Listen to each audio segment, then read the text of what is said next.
Good morning.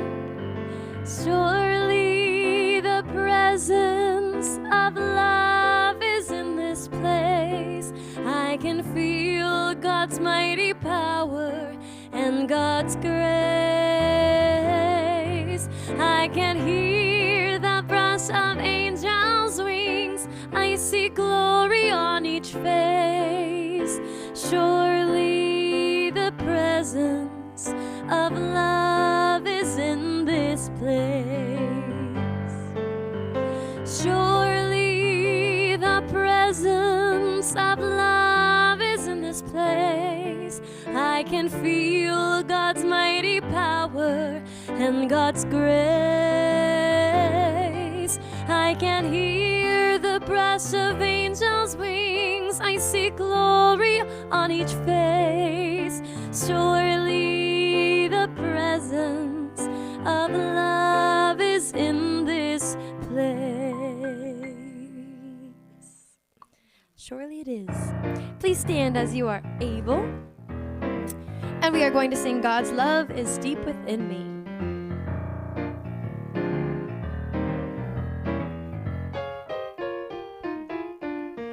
God's love is deep within me, ever satisfying my soul. God's love is deep within me, ever satisfying my soul. God's peace is deep within me, ever satisfying my soul. God's peace is deep within me, ever satisfying my soul.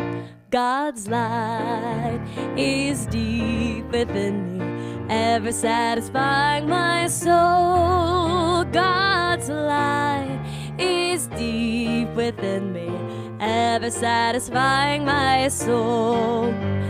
God's love is deep within me, ever satisfying my soul. God's love is deep within me, ever satisfying my soul. Beautiful. That starts us off with a hit. Morning. Jordan's here. If you haven't met Jordan, you'll know him.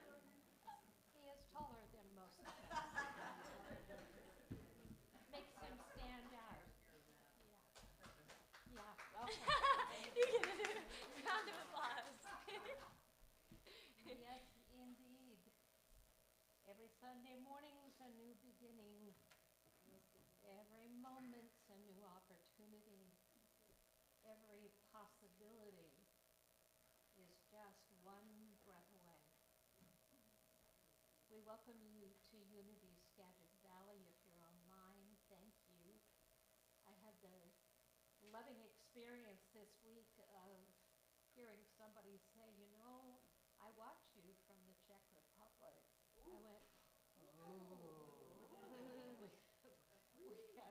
we have moved beyond our village. I love that. And Turn it on. Kate tunes in regularly. Ellen did it down. Yeah. Close your eyes. Or no. Okay. Got it? Yeah. I'm not going to say anything. I was welcoming our people who are online, saying how blessed we are that people from far away tune in to our Sunday mornings. We think, oh, here I am with my friends, with my community, with my loved ones, and then out there somewhere is someone tuning in to spend time with us, to be in the energy that you all create. So if you're online, thank you, and we welcome you, and we welcome you. Wonderful to see you on this Sunday morning with the air all cleansed and all kinds of positive or negative ions, whichever they are, flowing everywhere. We had a thunderstorm last night that was a humdinger, and I loved it. You know, I loved it. Having lived in the Midwest for I don't know how many years, 25. It was just a lovely experience to have all of that going on. The dog was not happy. The cats were running around wildly, but I was just drinking it in. On a Sunday morning, we say we welcome you in the warm and loving spirit of unity. Unity, a worldwide movement. Unity not just in the small town where you might live or the large town, but throughout the world there are individuals studying these ideas. And they might not have a unity church. They might be reading the daily word, or they might be in a small group of people who are studying together. But the idea is that unity shares about living a positive way of life in oneness with our Creator, in oneness with one another, in oneness with all of life. That message is alive and well in the minds and hearts of people everywhere. And they may call it spirituality, they may call it whatever they choose, but we believe that there is one presence and one power, active in the universe, active in our lives, active in and through us all, active in and through all of life. One presence, one power, everywhere present, all power, all love, all grace and blessing. When we say everywhere present, we mean there is no place where what we would say God is not present. There's no place in the vastness of this universe where the same presence and power that is active in your life and in mine, there's not one place where that same presence is not active. Our lives express differently. We show up differently. We are present in the world under different circumstances. Whether it's from the high places or the lowest of times, there is but one presence and one power, active and available, and we know that for all.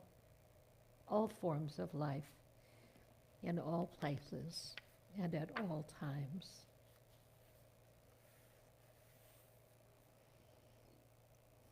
I love this transcendent treatment, written by a long ago Unity minister named H.B. Jeffrey. Beloved of God, greeting. In my integrity within me, where I know and see as God, I know and see you, O beloved, to be free, wise, and immortal. I see you unfettered and unbound, triumphant, glorious, splendid. I see you unweighted by human thought of limitation, unweighted by matter. I see you unbound, undeceased, and buoyant. I see you strong and mighty, forceful, powerful, and divine. I see your eye lit with fire from on high. I see your tongue tipped with celestial instructions. I behold you bright, joyous. I see you victorious, undaunted. I see you spotless, beautiful. I see you deathless, abiding. I see you flawless, fearless, transcending yourself and all your affairs. I see you as independent. I see you as smiling, sound, sane, and strong. I see you to be the strong child of God, brother, sister of Jesus the Christ, and joint heir of the Father, Mother to the kingdom. I see you alive with God and upheld by God's Spirit forever. All the world sees you as I see you, now and forevermore. All the world might not see you that way, but we know that as we see one another that way, the world catches that light, that vibration, and reflects it back into all the places and parts and experiences of life.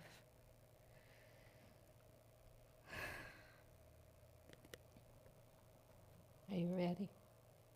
Sam is our daily word prayer today, please.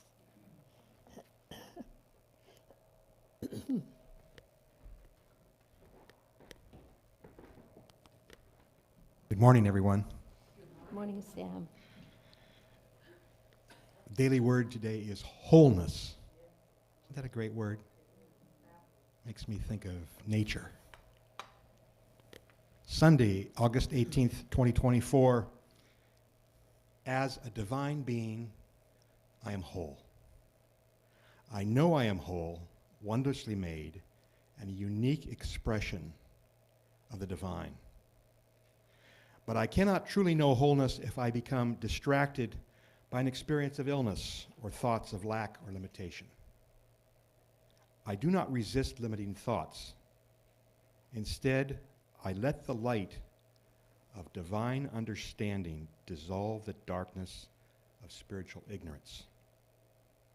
Remembering that divine life lives as me, I affirm this body's wholeness, even if I'm experiencing illness. Growing awareness of the limitless flow of divine ideas reminds me I have all I need to experience a joyous, abundant life. As I say yes again and again to my true spiritual nature, my life becomes an ever unfolding demonstration of wholeness. And from Luke 11:36, if then your whole body is full of light, with no part of it in darkness, it will be as full of light as when a lamp gives you light with its rays. Nice job. That's powerful. You know how I say once in a while, just tear that page out, put it in your special place where you can find it when you want or need a reminder about who you really are. Just rip the page out, put it right there beside your bed. Wake up in the morning, read that first thing. Get settled in, get ready to express your wholeness.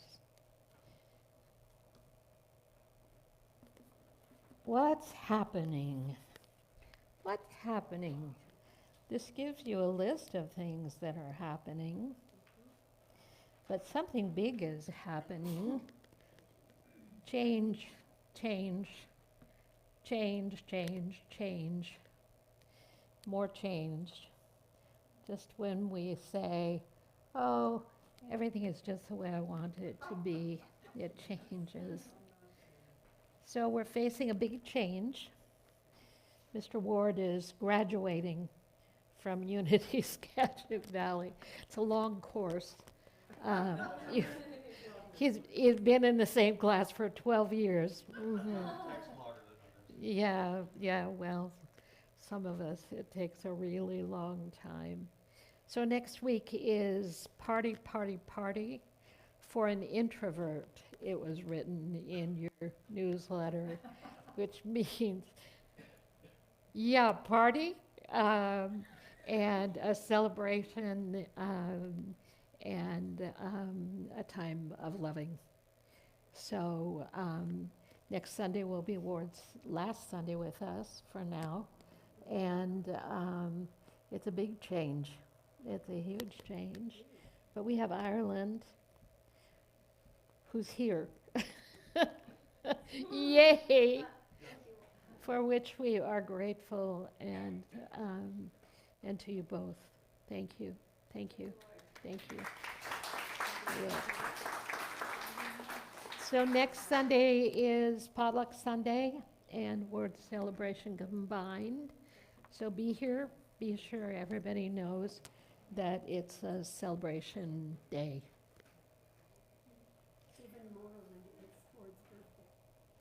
Oh my gosh, I forgot. And it's his birthday. Holy. Oh, the sky will open and pour forth a blessing upon you.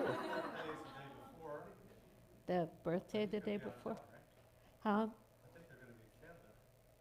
Who? Oh, Jerry and Beth?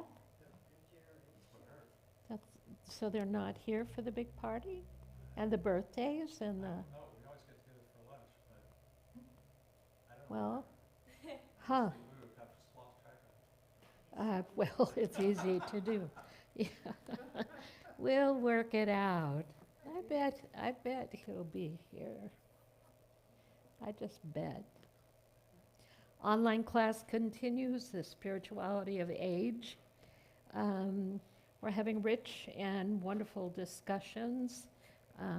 If you'd like to join us, you'll find the link on the website. Go to the website and the link will be there for you. Last week I messed up, I sent the wrong link, but some of you were very clever and found your way in anyway. And some of you were like lost in the dark for a while. I'm sorry, and always go to the website. Although I'm not sure that's the one that would have worked, because I'm not sure which one I said. So there you go, but I'll behave and pay attention. Kids movie night this week, men's group, next Saturday, 24th. That's pretty much it for that for this morning. Any announcements I've missed?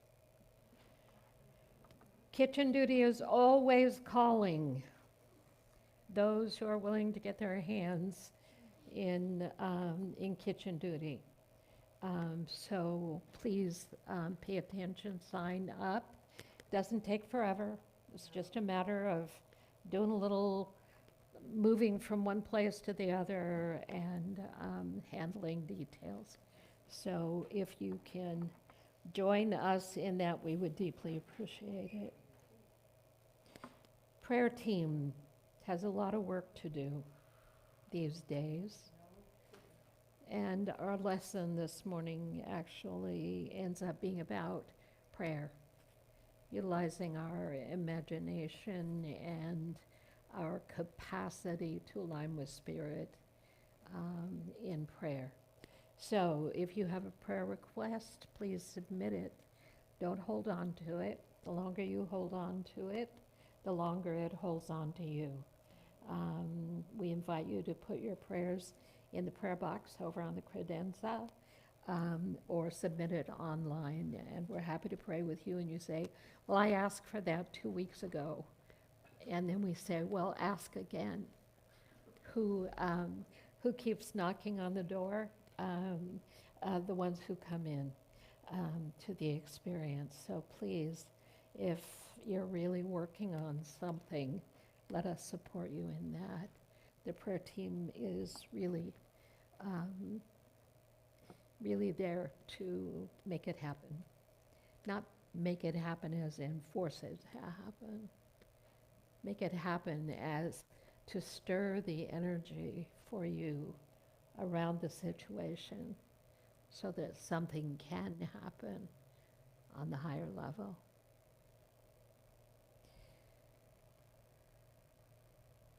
So quiet. You're not even wiggling your chairs. Well, Chris, thank you. You squeaked the chair.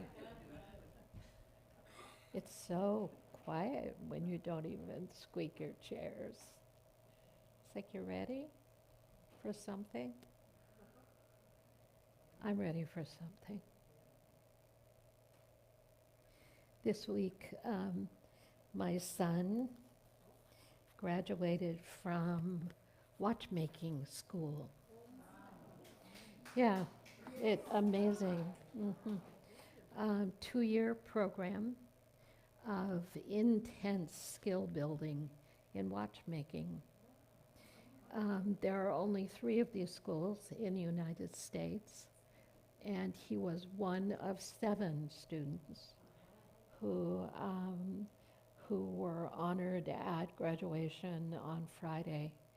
And to see his pride of accomplishment, to see him be the person he has become as he has taken on this work. And he'll be working with Benbridge Jewelers in Seattle for the time being at a lovely salary with benefits. He's he's so happy. And I'm so happy for him. Yay. Yay, Scott.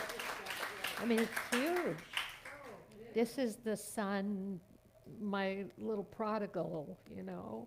It's kind of, he was going to live in his car 3 years ago. He was off to Seattle to live in his car because that was the only possibility he could see. And that desire we have doesn't always cause that someone will do what you wish they would do. And one day after he'd been in the program, the watchmaking program for I don't know how long, maybe already 6 or 7 months at that time, he told me that that's what he was doing. And I think he didn't want to say it because there had been so many times he moved forward and then stopped himself. And this time he was kind of afraid to talk about it because if he failed or it didn't work, he didn't want to set himself up. But he did it, and he did it all the way through in the most amazing way. And so I'm celebrating Scott's accomplishment this week. Our meditation hymn, I Am Healed, one of my favorites.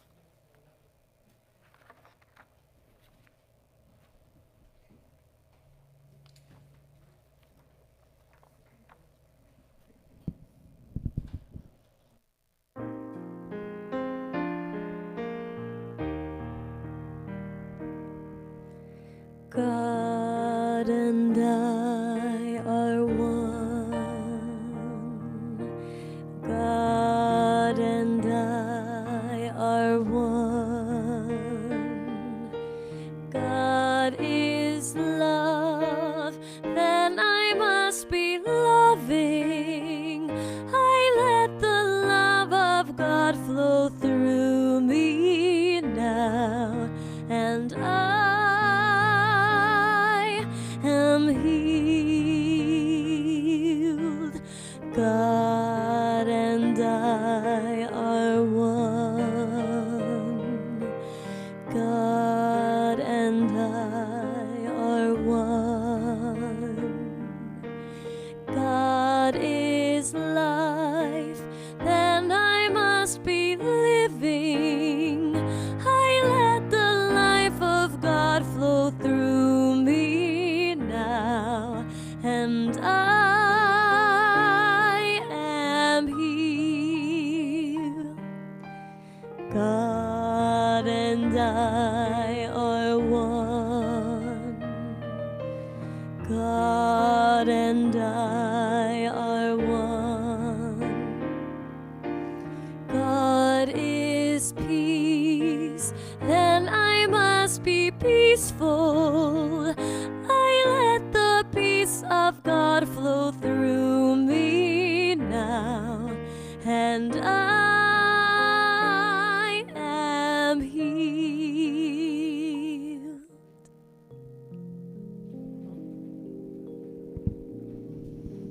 Settle in.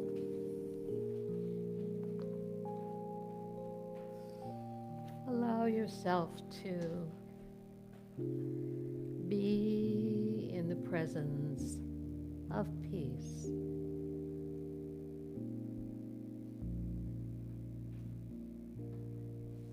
As you set aside what you're holding,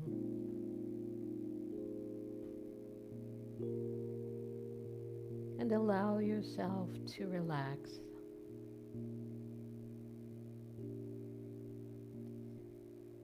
Just for a few moments, remember there's nothing you need to do, nowhere you need to be.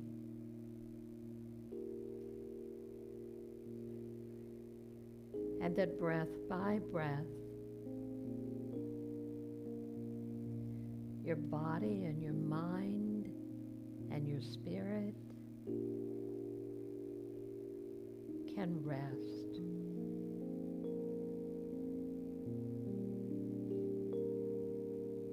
So much work goes on in the mind. So many stories, so much confusion, so many things.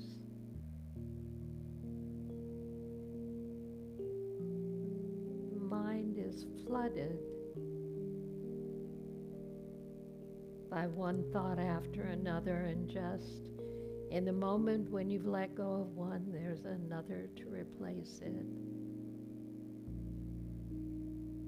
And so I invite you to go deeper than the mind,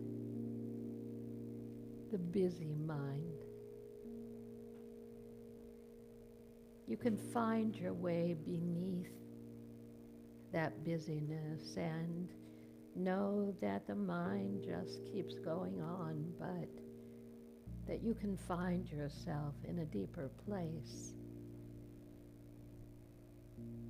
with your body relaxing.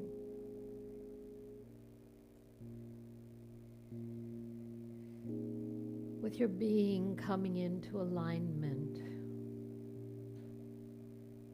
with the presence.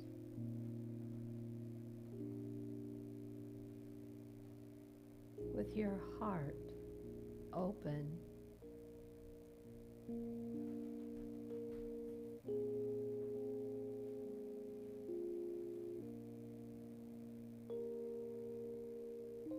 Breathe into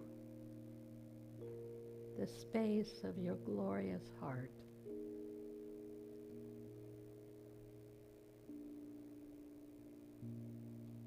The place of love abiding, peace enduring,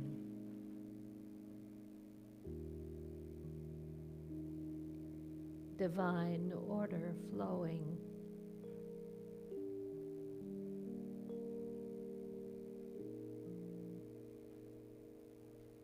I open the door of my heart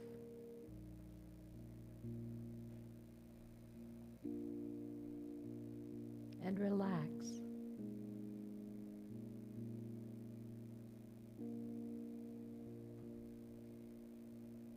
Letting go.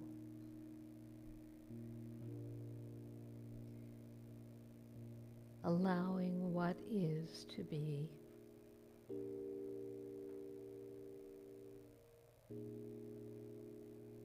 I open the door of my heart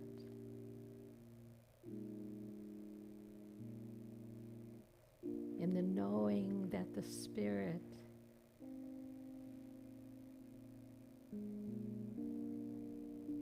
is flowing freely.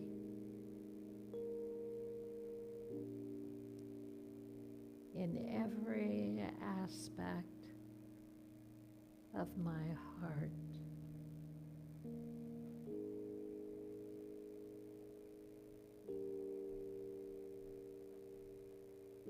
For the heart is unlimited, infinite. The heart is not a tight, closed place.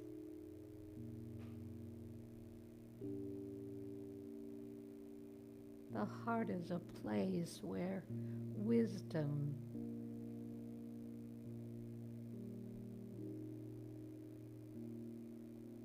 and strength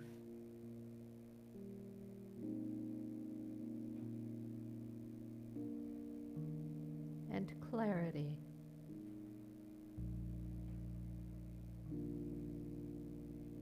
flow freely. And if there's something to be let go,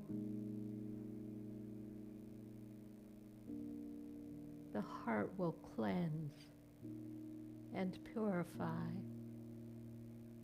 and transform that something.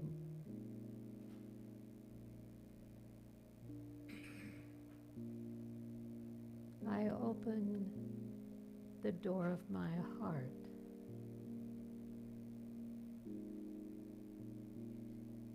and allow peace to be present in my mind.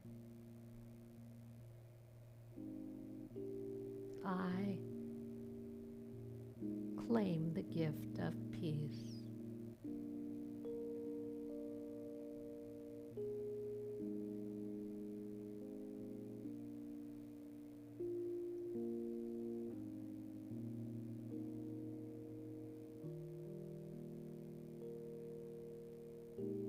I open the door of my heart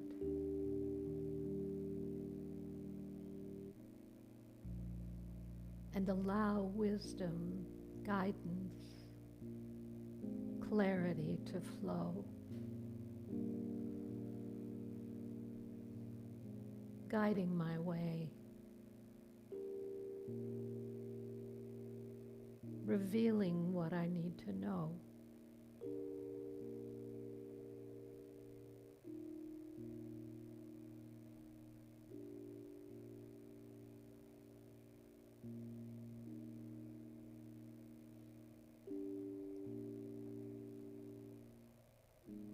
I open the door of my heart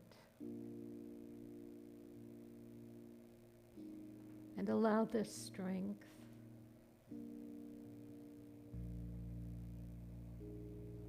and the power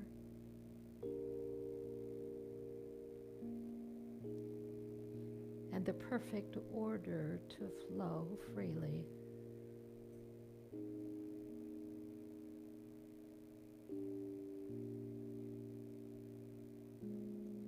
I open my inner eyes and see the truth active.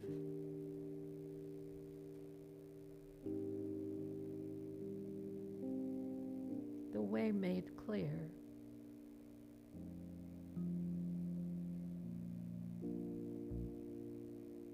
I see the blessings that are present and I give thanks for it all.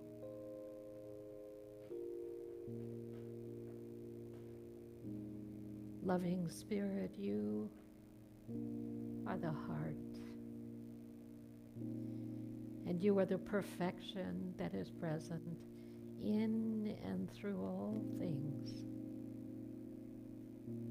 In this awareness, I offer thanksgiving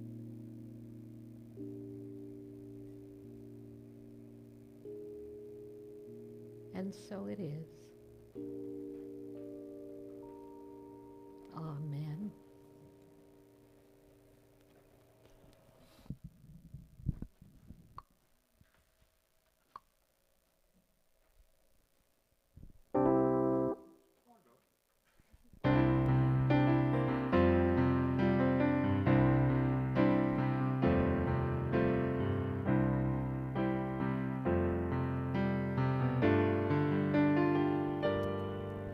I am called to be a healer for all humanity.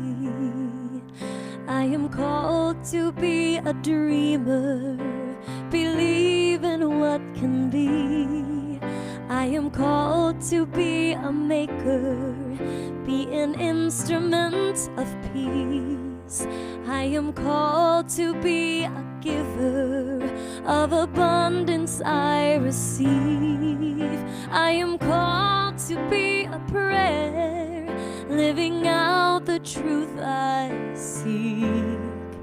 I am called to be everything. I am called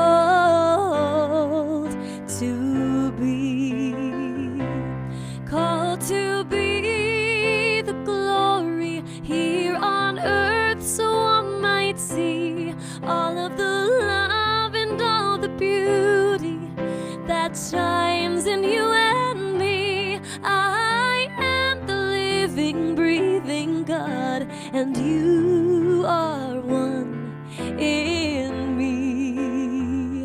We are called to be.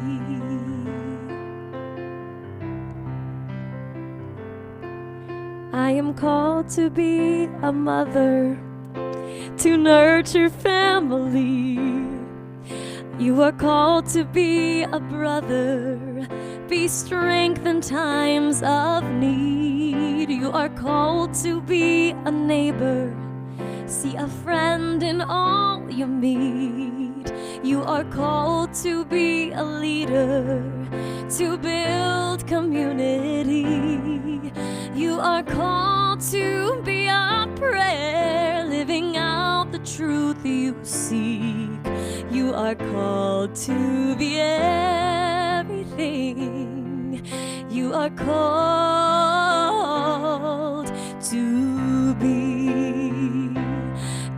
to be the glory here on earth, so I might see all of the love and all the beauty that shines in you and me. You are the living, breathing God, and you are one in me.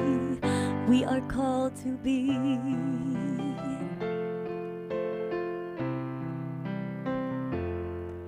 We are called to be the kindness, set the broken-hearted free. We are called to be forgiveness, where pain has run too deep. We are called to be compassion, be the wind beneath each wing. We are called to make communion, only then we can succeed. We are called to be a prayer, living out the truth you seek. We are called to be everything. We are called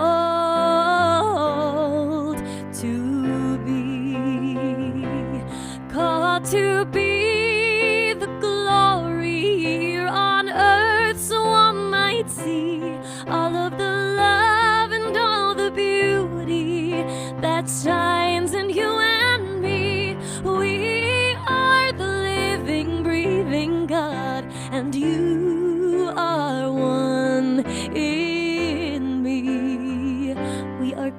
to be, called to be peace, called to be joy, called to be love, called to be joy, called to be peace, called to be love, called to be peace, called to be joy, called to be love, called to be,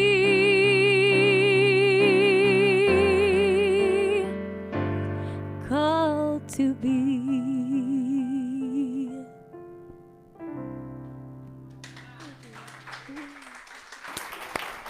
Oh, thank you.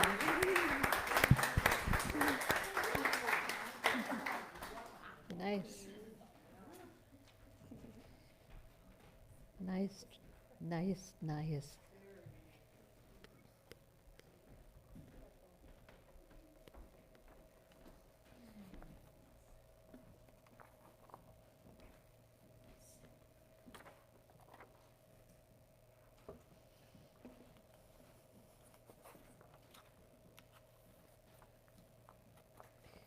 Greg Braden wrote a book called The Divine Matrix. And somebody reminded me of this story recently. And so I thought I would begin with it this morning. It begins, the following example illustrates just how simple and natural a particular kind of faith and belief can be. It also opens the door to countless possibilities for how a small shift in our viewpoint can create a huge difference in our world. A few years ago, I had the opportunity to witness the biological equivalent of moving the mountain. In this case, the mountain was a life-threatening tumor inside the bladder of a middle-aged woman. Western doctors had diagnosed the mass as malignant and believed that it was inoperable. In the makeshift classroom of our hotel ballroom, the group I was part of was shown a film created by our instructor when he had been present for the miraculous healing of the growth in a hospital without medicine in Beijing, China. The woman in the film had come to the clinic as a last resort because all else had failed. The facility emphasizes personal responsibility in our health and provides new and life-affirming ways of living rather than simply fixing people and sending them home. These protocols include new eating habits, gentle forms of movement, and novel methods of breathing. By following these simple changes, the client's body is strengthened for the healing that's possible. Following these procedures, at some point it makes sense for clinic patients to undergo the treatment that was recorded on the video. As the handheld film began, we could see the woman with the tumor lying on what appeared to be a hospital gurney. She was awake, fully conscious, and had been given no sedative or anesthetic. 3 practitioners in white lab coats stood behind her, while an ultrasound technician was seated in front of her holding the wand that would be used to create a sonogram to view the mass inside her body.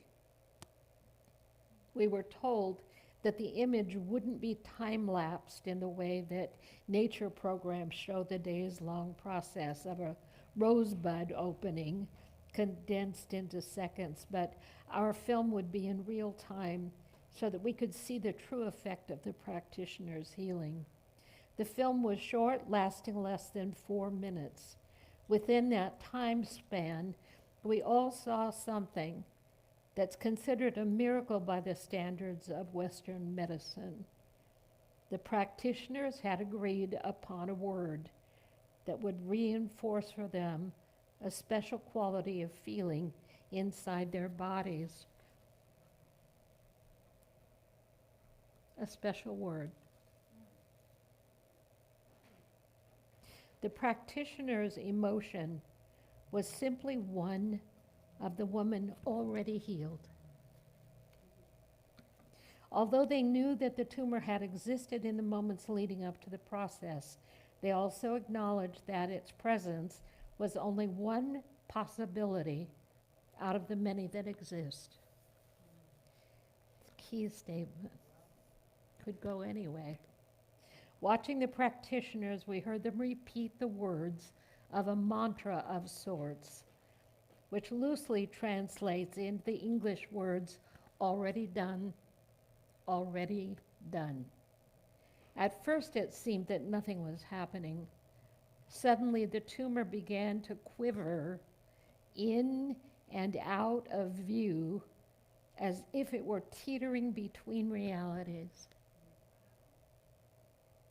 The room was absolutely silent as we watched the screen in awe. Within seconds, it faded and then completely vanished from the screen. It was gone. Everything else was there just as it had been seconds before. Everything, that is, except the tumor that had threatened the woman's life. The room looked the same.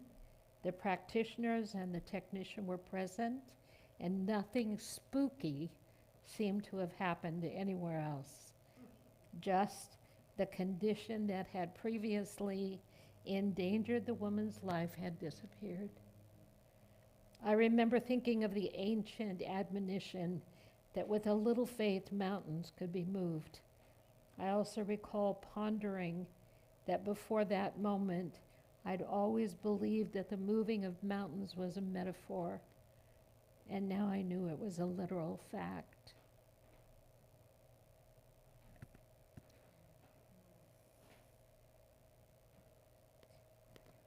That's happened so many times that we don't know about.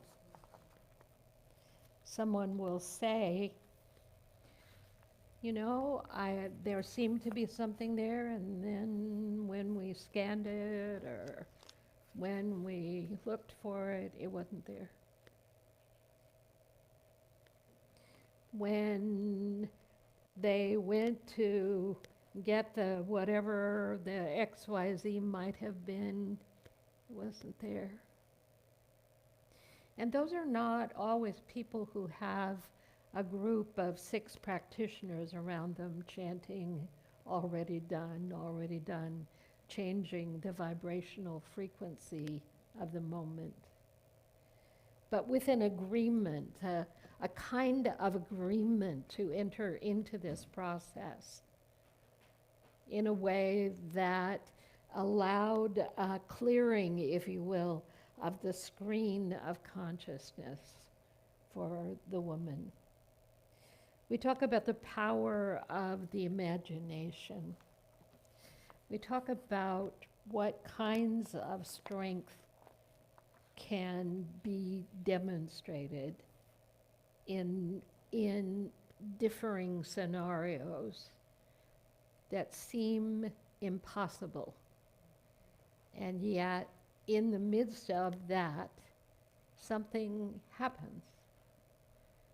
And what seemed impossible apparently wasn't, because there are so many different variables in the experience of possibility.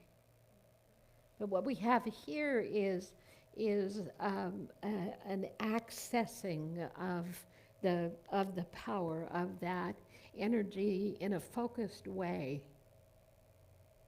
that is allowed through something that is a natural, innate part of our being. The faculty of imagination and visioning and seeing things differently. When you're in the midst of an experience, we move to a particular denominator of how we're gonna work this thing out, what the possibilities are. We fail to realize that we are just as susceptible to miraculous moments as anyone has ever been at any given time. Whether it was 2,000 years ago or longer than that, whether it is something that Jesus seems to have accomplished, or some other healer or teacher or great being, the same elements are present. The same particles are present. The same soup that we swim and live and have our being in is present in each one of us. If we can't say there's one presence and one power active in and through all of life, the very source of life, active in and through all things at all times, under all circumstances, and believe that anyone is separate from that stream. Outcomes are different. Potentialities, possibilities perhaps, in the way we see things or experience them. But the same elements are present within all, and Jesus was very clear that what he was working with was the same presence, the same power that is active in us today. So in China, here's this woman, and she's had this incredible miracle. Now, who was she going to be when she got off the table? Who would get off the table? Who's the woman who was going back into her life? Who's the woman who was moving into her life experience in the same state of consciousness that she carried before the miracle? What happens then?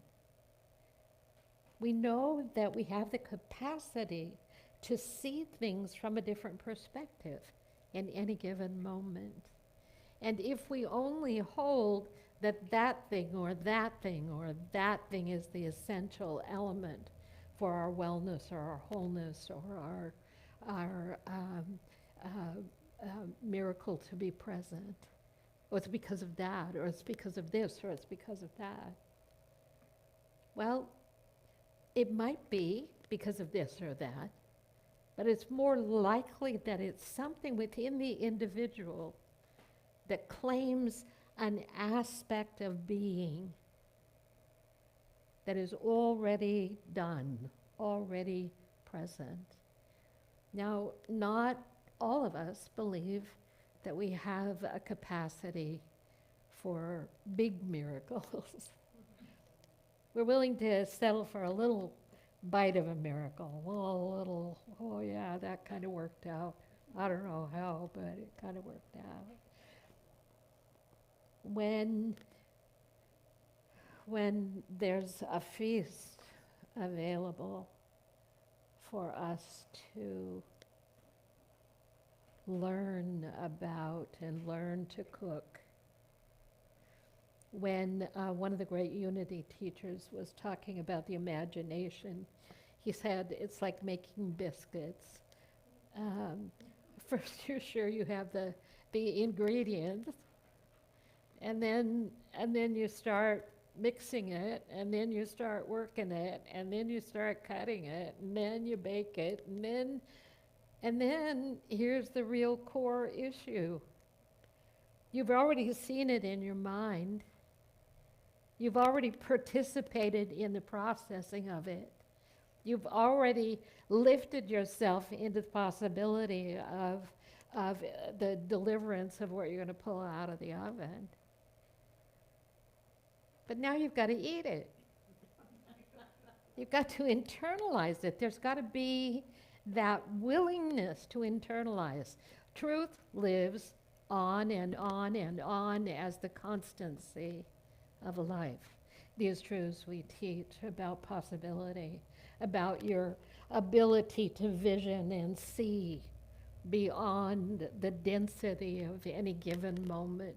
Your ability, your capacity to know on the deepest levels what really does the work in your life, not your brain mind, not your incessant worry, but what really does the work in your life takes you deeper.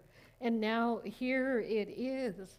But if we don't internalize it, we can't enter into just practice. A, B, C, D, A, B, C, D, A, B, C, D, A, B, C, D. You can't do that without internalizing the ideas and the substance of them in a way that gives them life, brings that flame forth in the experience. And the internalization is the part that's not always the easiest part. But what we see demonstrated here is an internalized awareness. Pretending you can be healed is not nearly as potent as an awareness that you are already healed. That wholeness could never be possible if you were not already whole. You can't change your mind about something if you don't already have the capacity to see yourself beyond this moment in a changed experience. I can say I want it, but I don't have it. I want it, but I don't have it. I want it, but I don't have it. I pray for it, but I don't have it. I needed it, and I didn't get it. And I want it, and I don't have it. And I want it, and I don't have it. And at some point in time, you spin yourself right down into the same hole because nothing's shifted. No, I want it, and I have it. And it's mine by divine outworking of this one presence and one power. It's mine. And it may ask of me a shift of one kind or another, but nonetheless, there it is. Another healing came from a book called The 12 Conditions of a Miracle, written by Todd Michael, Dr. Todd Michael. He was a well-known physician and worked in hospital setting. And they paged him to come to the emergency room. And the woman on the table was somebody that he knew well and loved much. And these are his words. I watched as potentially lethal rhythms began to dance on the heart monitor, even though appropriate medications were given to counteract them. I prepared to put a tube in to help her breathe. I began to take inventory. I had done everything humanly possible, at least from a medical standpoint, and I had no other measures available at my command. The damage to her heart muscle was too extensive. By my estimate, she had only a few minutes left. And then something occurred to me. I had not yet applied the conditions of a miracle. God knows we needed one, and we needed one right now. I had been studying the conditions of miracles. What on earth was the matter with me? The moment was at hand. I had to at least try. I was already moved with compassion. That wasn't a problem. But I added to this by quickly emptying my mind of all thought. That's hard. And then formulating a simple request in general terms. I know that this woman can be healed. I waited. Nothing happened. In the next 2 minutes, she continued to worsen dramatically. And then I realized, how could I have been so dense? I had failed to see the desired end. I had failed to pray for her, believing seeing in my mind's eye that she was lying free of pain and discomfort and that her EKG had normalized. That's where he went in his practice. Why? Why did he do that?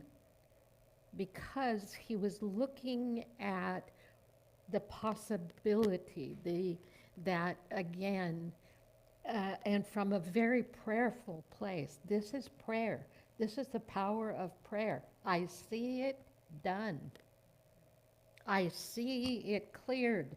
I see it healed. Will it do it in the way I think? I don't know. But I offer it as this is the prayer. It is done. So I see her. He's living in two worlds in that moment. Living in two worlds. The appearance of her death, right there, and his willingness to see her free of pain and discomfort, normalized, balanced. But how could I do it? He said it was absurd. How was I supposed to see this in my mind's eye when I knew as a doctor, as a scientist, that all of her physiological parameters clearly indicated a swift and certain death? Although I was seeing disaster with my physical eyes, I would have to see something better with the eyes of spirit. Can you hear it? My physical eyes were telling me one story, but he says I would have to see something better. Now, this is a moment when it could have gone either way. She was virtually unconscious. He said I would have to elevate my vision to a higher state. And he said, this I know is the real challenge. So what happens for us? We're going for the miracle, right? Instead of deepening into the realization of what's already so. What happens in and through and as that requires that we know where the source is and that we are not the power to make that happen. We are the channel, we are the beholder, we are the seer, we are balancing the energetic of possibility.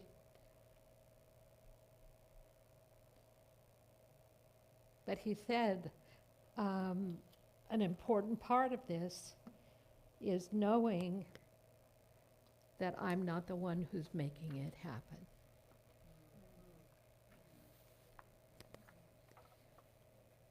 I quickly formed a picture of her lying peacefully on the table, talking to me normally as she always had done. I felt a little foolish as I did it, and I forced myself to do it anyway. The stark contrast between the appearance and the mental image of this person healed and happy took every ounce of conviction I had to continue. I had to focus on the great source of all true power, remembering that I had no power over this situation. I could not heal her. I could not perform a miracle, but Spirit could do anything, even that which was impossible. I let go and put the situation in the hands of the infinite and instantly felt more relaxed. He said he was prompted then to take a deep breath. He saw that her IV was kinked on the other side of the bed, and he went around to the other side of the bed. When she opened her eyes, looked straight at me and said, "I'm okay. How are you doing today?" and her blood pressure and her heart rate normalized instantaneously. He said this was entirely impossible from the human standpoint. So we look at this and we look at this thing we call imagination. And in Unity we teach about the 12 powers. You don't hear me teach about it very often, but I refer to these powers frequently. The imagination is centered right here at the third eye. Imagination combined with power, which is here at the base of the throat, are a powerful combination of I speak the word and so it is. I speak the truth. But the imagination carries out the work. It sees beyond the appearance of the moment, and in the experience, all these elements coalesce to bring forth outcomes. I see it, I envision it. Does it happen in this moment? Does it happen as I thought it would? No, with my imagination, I see possibility beyond the experience of the moment. The limitation of the moment. I can see there what can emerge, what can be so. I feel it.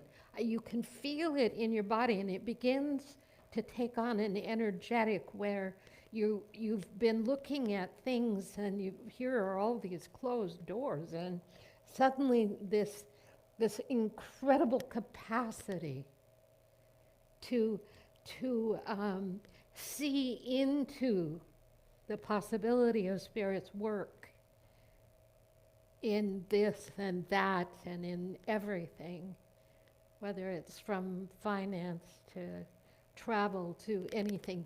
It's always a part of Spirit's communication that there is something more, there's something more. This is not the end, this is not the closed door, this is not all there is. And when we can lift our energetic to source, knowing that that which is source has always been and will always be so, is the power in the moment. I don't always get to change the circumstance. I don't have a vote in that. But I'm moving in the direction of a guidance that's inherent within my being.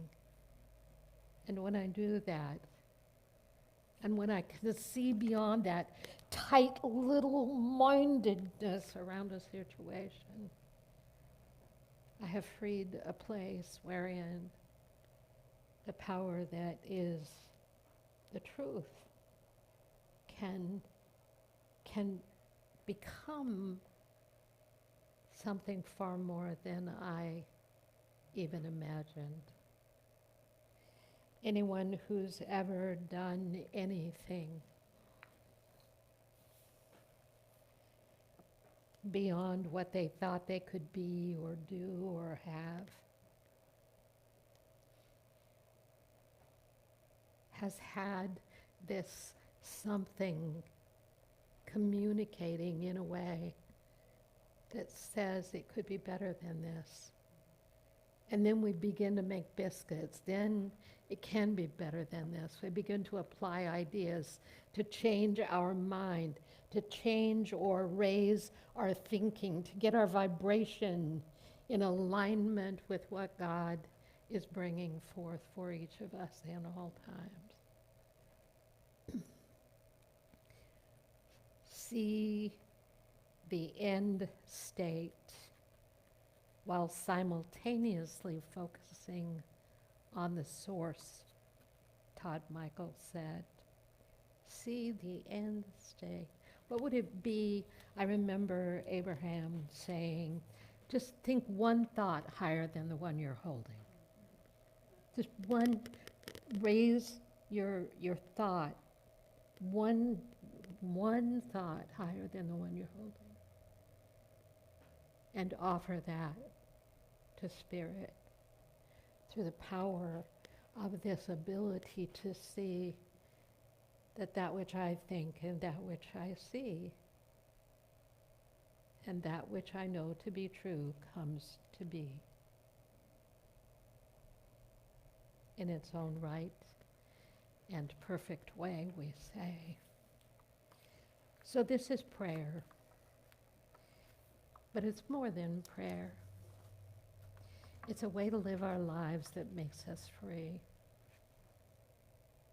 in extraordinary ways, and things are born that we couldn't have imagined. Why a prompting, and then why a seeing, and then why a doing, and then why a manifest outcome? Responding to that which is guiding, and you seeing beyond what was not into what can be. Denise has been working on an amazing project. We do it with healing, but we do it with finance. We do it with dreams we hold. When you realize you're not the one responsible for quote unquote forcing it or making it happen, but you are participating in all of the emergence and manifestation, it frees you to experience the highest and best outcomes always. And what did he say? He said, I let go. I did all the mechanics and then I let go to see what it wanted to be. And she said, I'm okay. How's your day? Yeah, there you go. I'm okay. How's your day? Let's share our tithes and love offerings.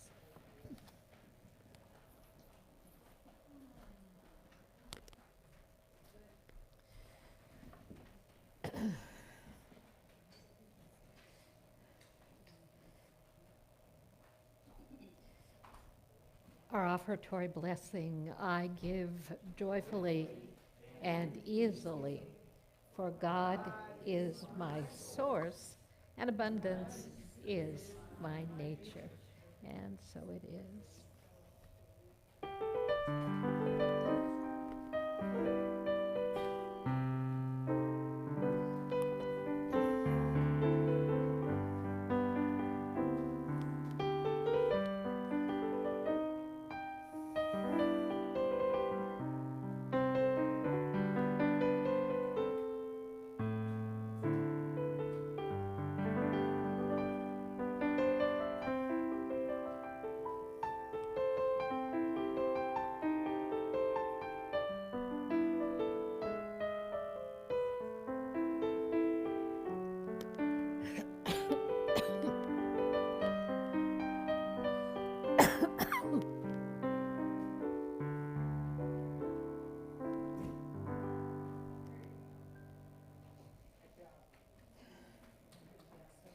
Drink it in.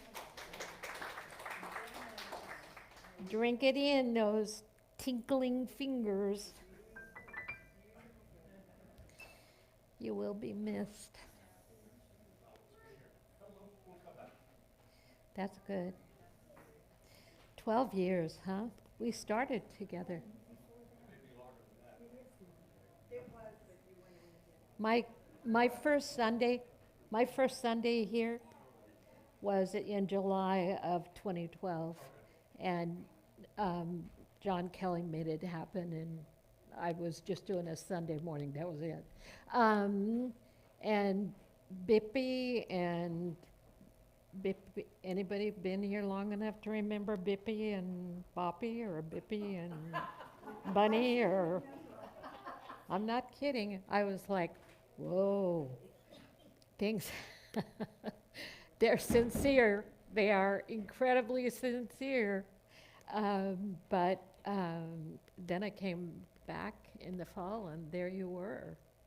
And I thought, whoa, things are we've had a miracle here in our church. And, you know, wonderful people doing great work. Hello, you. Are the kids there? Come on. Oh. Whoa, you. Hi, you. Do you like that? One, One. 2, 3, 4, 5, 6. You look how good you did. Yeah, I got my Where'd you get that hat? a farmer. Huh? This is a farmer hat. He had a birthday. Did you have a birthday? Yeah. No. Sky said, maybe you had a birthday. And how old are you? No. You are 4 already? You're so big, Mom. I like your hat. Hey, you. How are you? Good. Good. And I like blowing bubbles. Don't blow on me. Thank you very much. All right, all y'all. Blessing for our children. Children of light. We love you. We bless you. We appreciate you just the way you are. We do. And here is our prayer for protection. The light of God surrounds us. Color. That is. Yeah. It went away. It went away. Oh, the light is so off. It went away. Yeah. That is talking. Get those lights away. You're so cool. You are so cool. You turned off the light, Ellen. What were you thinking? Here they come. Is she going to turn it back on? They're all. Whoa. Magic. Magic. Oh, not again. All right, you all. It's always my blessing to be able to have the kids. I just love it so much. And it's a blessing to have you here. Next week, come ready for a party, an introverts party, whatever that is. We'll find out when we get here. And know that we love you and bless you and appreciate you each so much. After the service this morning, I forgot to mention it. Anybody interested in what we're going to do with the common area outside the apartment, outside the back door? Would you gather? Would you get whatever might be there and gather over here somewhere for a little conversation? No, Ellen's making a correction. Outside, out the back door side? Okay, outside. Let's stand and sing our peace song. Hey, you.